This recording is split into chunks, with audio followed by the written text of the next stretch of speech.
Shalom, selamat pagi jemaat Tuhan. Berjumpa kembali dalam doa pagi online. Mengenal.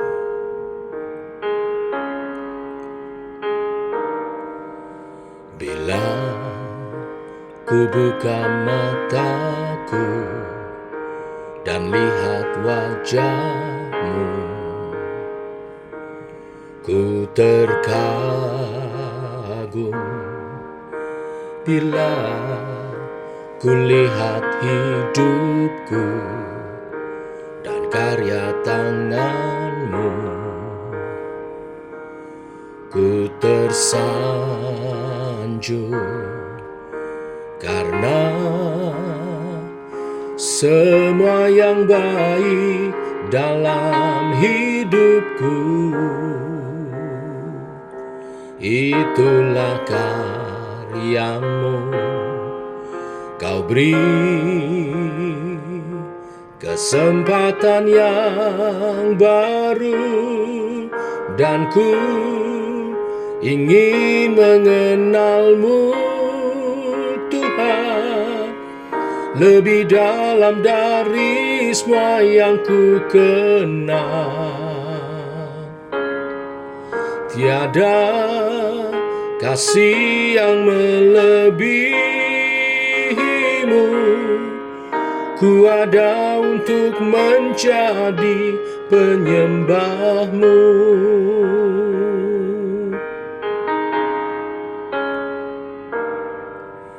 Bila ku buka mataku dan lihat wajahmu, ku terkagum bila ku lihat hidupku dan karya tanganmu. Ku tersanjung karena semua yang baik dalam hidupku, itulah karyamu. Kau beri kesempatan yang baru dan ku ingin mengenalmu, Tuhan, lebih dalam dari semua yang ku kenal. Tiada kasih yang melebihimu. Ku ada untuk menjadi penyembahmu dan ku ingin mengenalmu, Tuhan, lebih dalam dari semua yang ku kenal. Oh, tiada kasih yang melebihimu. Ku ada untuk menjadi penyembahmu, ada untuk menjadi, ku ada untuk menjadi, ku ada untuk menjadi penyembahmu.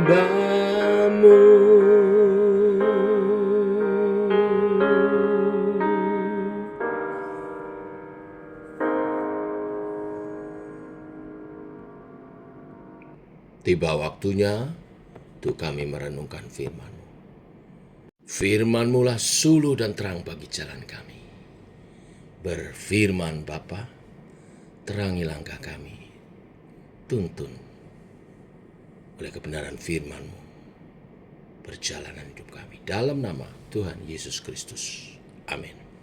Bapak Ibu, kita lanjutkan renungan firman pada pagi hari ini. Roma pasal 10 ayat 4 sampai dengan yang ke-15. Saya memberi judul renungan pagi ini, betapa indah kedatangan pembawa kabar baik. Mari kita baca mulai dari ayat 4. Demikian firman Tuhan. Sebab Kristus adalah kegenapan hukum Taurat, sehingga kebenaran diperoleh tiap-tiap orang yang percaya. Sebab Musa menulis tentang kebenaran karena hukum Taurat, orang yang melakukannya akan hidup karenanya. Tetapi kebenaran karena iman berkata demikian. Jangan katakan di dalam hatimu, siapa akan naik ke sorga, yaitu untuk membawa Yesus turun. Atau siapa yang akan turun ke jurang maut, yaitu untuk membawa Kristus naik dari antara orang mati. Tetapi apakah katanya? Ini, firman itu dekat kepadamu, yakni di dalam mulutmu dan di dalam hatimu. Itulah firman iman yang kamu beritakan, yang kami beritakan. Sebab jika kamu mengaku dengan mulutmu bahwa Yesus adalah Tuhan dan percaya dalam hatimu bahwa Allah telah membangkitkan Dia dari antara orang mati, maka kamu akan diselamatkan. Karena dengan hati orang percaya dan dibenarkan, dan dengan mulut orang mengaku dan diselamatkan. Karena kitab suci berkata, barang siapa yang percaya kepada Dia tidak akan dipermalukan. Sebab tidak ada perbedaan antara orang Yahudi dan orang Yunani. Karena Allah yang satu itu adalah Tuhan dari semua orang, kaya bagi semua orang yang berseru kepadanya.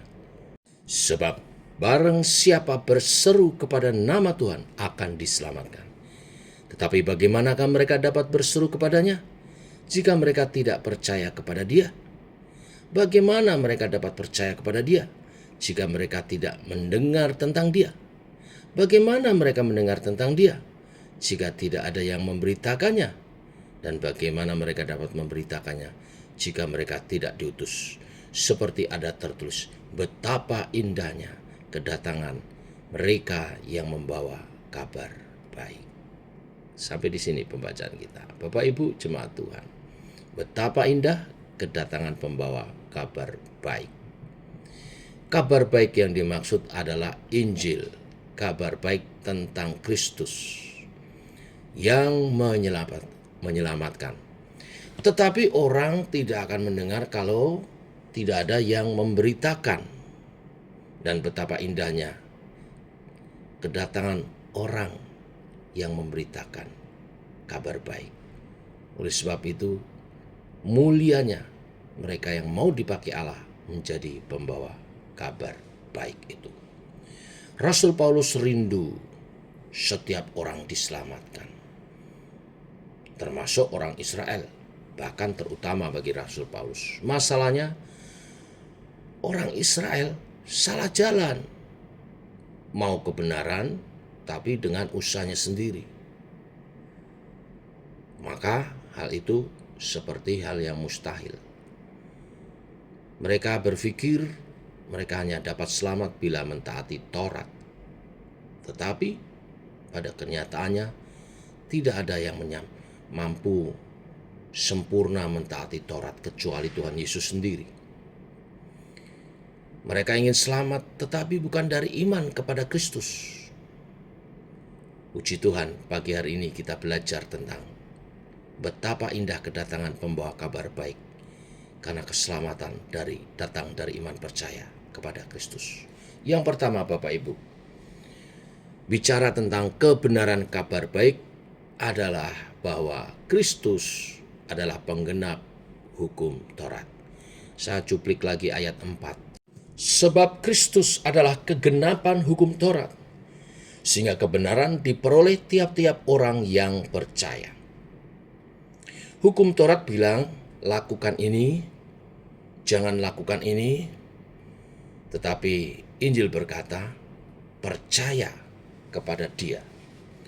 Jadi tidak perlu naik ke surga untuk membawa turun juru selamat, atau turun ke jurang maut untuk membawa Yesus yang bangkit. Karena juru selamat sudah datang.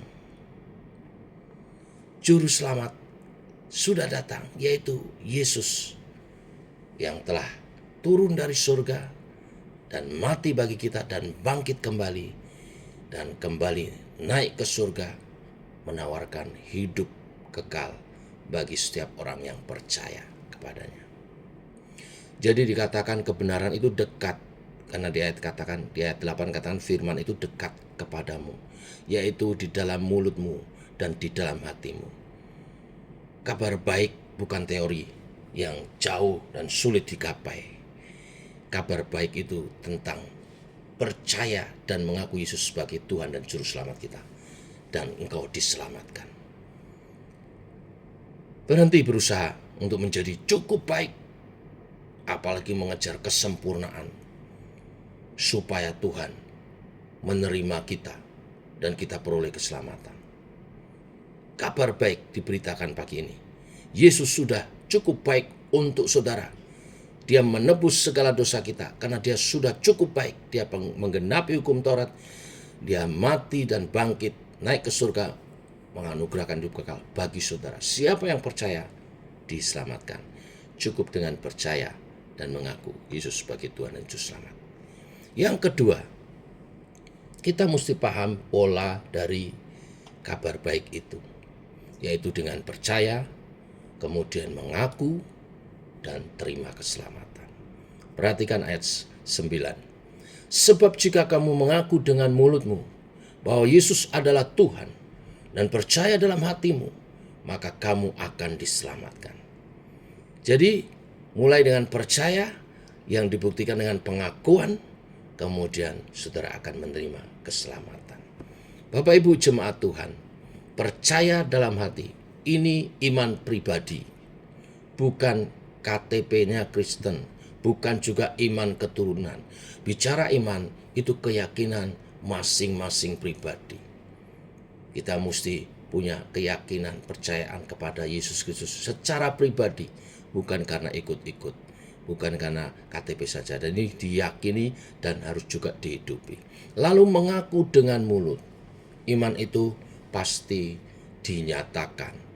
Iman yang tidak dinyatakan, yang tidak diceritakan, yang tidak diakui secara verbal, patut dipertanyakan. Saudara mengaku saudara sebagai orang percaya, orang Kristen, tapi saudara tidak pernah bicara tentang Yesus, saudara tidak pernah bicara tentang imanmu, maka imanmu patut dipertanyakan. Tetapi sebaliknya, orang yang benar-benar percaya Kristus, dari mulutnya keluar pengakuan dan kesaksian dan kebanggaan dan kesaksian yang daripada Tuhan itu. Nah, hasilnya barang siapa yang berseru kepada nama Tuhan akan diselamatkan. Barang siapa, ini berarti bicara nggak ada perkecualian. Suku, status, masa lalu, nggak masalah. Yang penting ketika engkau mengucap pengakuan imanmu itu, engkau menyadari bahwa dirimu adalah orang berdosa yang tidak bisa menyelamatkan sendiri diri kita. Kita perlu juru selamat. Dan kita percaya dan menyerah kepada pertolongan Tuhan. Mengaku percaya, menerima keselamatan dari Juru Selamat Tuhan kita Yesus Kristus. Nah, jadi Bapak Ibu, keselamatan itu sederhana. Sesederhana berseru mengaku pada Tuhan Yesus. Tapi tetap yang utama adalah dengan iman secara pribadi. Walaupun sederhana, ini begitu mahal harganya. Karena Tuhan telah membayarnya dengan nyawanya mati di kayu salib. Yang ketiga, misi dari kabar baik. Kabar baik tidak berhenti kepada Bapak Ibu Saudara yang telah menerima Yesus sebagai Tuhan dan Juru Selamat lalu diselamatkan. Misi dari kabar baik itu harus diteruskan kepada orang lain. Ya, dikatakan di ayat 14-15, bagaimana mereka dapat berseru jika mereka tidak percaya? Bagaimana mereka dapat percaya jika mereka tidak mendengar? Dan bagaimana mereka mendengar jika tidak ada yang memberitakannya? Paulus memberi 5 mata rantai, ya, menjelaskan 5 mata rantai dari kabar baik itu. Yang pertama diutus, lalu memberitakan, lalu mendengar, orang menjadi percaya, dan kemudian berseru dan diselamatkan. Bapak Ibu, rantai ini tidak boleh putus, harus terus berkelanjutan. Jadi beri diri kita untuk siap diutus, diperlengkapi untuk siap memberitakan Injil dan membina mereka yang telah menjadi percaya. Ayat 15 bagian terakhir. Betapa indah kedatangan mereka yang membawa kabar baik. Indah di sini sama dengan seorang utusan yang berjuang sedemikian rupa untuk memberitakan kabar kemerdekaan dari bangsanya. Betapa walaupun orang itu siapapun dia, mungkin dekil, mungkin kotor semua karena lewat hutan dan sebagainya, tapi ketika memberikan kabar tentang berita kemerdekaan bangsanya, orang ini menjadi pahlawan.